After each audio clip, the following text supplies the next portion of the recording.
Vai elektriskās zobirstes var sabojāt manus zobus, izkratīt ārā plombes un ko tik vēl mēs neesam dzirdējuši? Nē, elektriskās zobirstes tieši otrādāk viņas uzlabo zobu veselību, jo pirmkārt viņas notīra zobus daudz labāk nekā jūs jebkad spētu ar parasto zobirsti. Un otrs bonus, nu gan arī visām elektriskajām zobirstēm ir, ka šīs viņu ātrās kustības, jeb soniskās kustības, ja mēs skatāmies Philips Sonicare vai Oakley, ko mēs piedāvājam, viņas arī masē smadzenes. Tas palīdz viņas apasiņot, un tas savukārt novērš jau citas ar smaganu atkāpšanos saistītas smadzenes.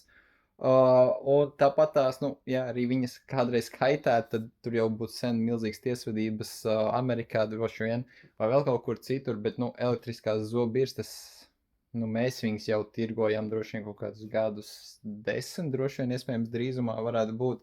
Līdz ar to pasaulē viņas ir jau vēl vismaz 3 reizes ilgāk droši vien. Tā kā elektriskās zobirstes nekādā veidā zobus nebojā, pat ja jums ir breketes, implanti, tilti, vienalga, viņas tikai un vienīgi var uzlabot jūsu zobu veselību.